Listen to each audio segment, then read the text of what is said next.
नगरपालिका द्वारा बुधवार से एक मुहिम चालू की गई है जिसमें ऐसे जल कर के बकायादार जिनका 10,000 या इससे ज्यादा का बकाया है ऐसे नागरिकों को चिन्हित कर उन्हें नोटिस देकर 7 दिवस में राशि जमा करने को कहा जाएगा तथा जमा नहीं करने पर उनके नाम मीडिया के समक्ष सार्वजनिक किए जाएंगे। तब भी यदि जल कर जमा नहीं करते हैं तो ऐसे उपभोक्ताओं का नल कनेक्शन विच्छेद कर उन पर कानूनी कार्रवाई की जाएगी। इस संबंध में नगर पालिका में जल कार्य समिति के सभापति प्रकाश जैन ने नागदा को विस्तार से जानकारी दी।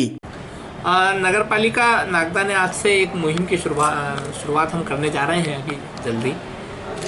मुहिम ये है कि ऐसे जलकर के बकायेदार जिनका 10,000 या इससे ज़्यादा का बकाया है, ऐसे करीब 100 नामों को हमने चिन्हित किया है पहले उसमें है जिनका 10,000 और उससे अधिक बकाया है। इन बकायेदारों को हम पहली स्टेज में नोटिस देंगे और इनसे आग्रह करेंगे 7 दिन में ये अपना पैसा जमा कर दें।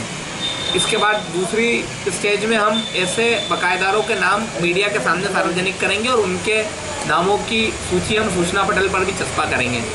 उसके बाद भी अगर वो अपना बकाया जमा नहीं करते तो तीसरी और अंतिम स्थिति में हम उनके कनेक्शन विच्छेद करेंगे और हमारे लीगल एडवाइज़र से हम सलाह लेकर उसके बाद जो कानूनी कार्रवाई होगी उनके खिलाफ वो भी हम करने वाले हैं। उसके बाद हम दूसरे दौर में 5 से 10,000 रुपये जिनका बकाया है उन लोगों को हम लेने वाले हैं और इसके लिए अभी नोटिस तैयार होने जल्दी सभी को हम नोटिस देने वाले हैं। मेरा सभी बकायेदारों से आग्रह है कृपया वे समय पर अपने नल का जो बिल है उसको भुगतान करें ताकि उनको कोई असुविधा ना हो। इसमें एक व्यवस्था हमने और रखी, कई हमारे लोग ऐसे हैं जो बिल जमा करना चाहते हैं लेकिन ओवरड्यू ज़्यादा होने के कारण वो सोच रहे होंगे कि एक साथ इतनी राशि का भुगतान कैसे करें। तो उन लोगों के लिए हमने ये सुविधा रखी है कि हम उनसे एक अंडरटेकिंग लेंगे लिखित में और उसके बाद वो उनको हम किस्तों में इंस्टॉलमेंट करने की सुविधा भी देंगे। तो अगर कोई ऐसा सोच रहा है कि उसका अमाउंट ज़्यादा है और वो किस्तों में जमा करना चाहता है तो वो व्यवस्था भी हमने कर रखी है। इसके साथ ही नागदा नगर में आज से हमने हमारी टीमों को वार्डों में भेजना शुरू किया है।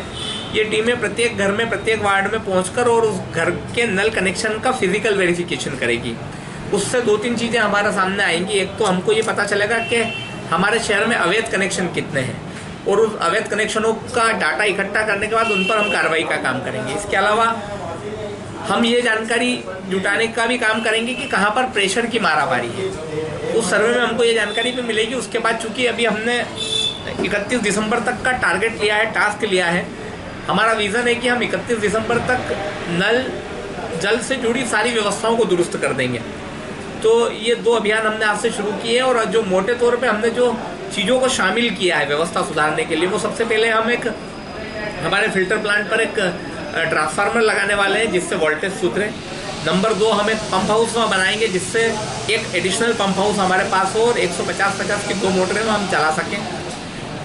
उन दोनों को व्यवस्थित करने के बाद हमारे पास एक 14 लाख लीटर का स्टोरेज है जिसको हम पानी ट्रीटमेंट करने के बाद उस स्टोरेज टैंक में रखेंगे। इससे हमारी पानी की क्वालिटी और बेहतर होगी और साथ ही अभी चंबल से जितना पानी हम ले पा रहे हैं, मुझे लगता है ये तीनों व्यवस्था होने के बाद चंबल का पानी खींचने की व्यवस्था भी हमारी और दुगनी हो जाएगी। अभी 16 mld का हमारा फिल्टर प्लांट है जिस पर हम 8 mld पर काम कर रहे हैं। तो मुझे लगता है जब चंबल से हम ज़्यादा पानी खींचेंगे तो हम ज़्यादा पानी को ट्रीटमेंट करेंगे और ज़्यादा क्वांटिटी में पानी लोगों तक पहुँचा सकेंगे। तो उससे जो प्रेशर की परेशानी या कई क्षेत्रों में जो दूसरी असुविधाएं लोगों को होती है वो असुविधाएं भी ठीक करेंगे हम। और इसके लिए हमने 31 दिसंबर तक का टारगेट लिया है।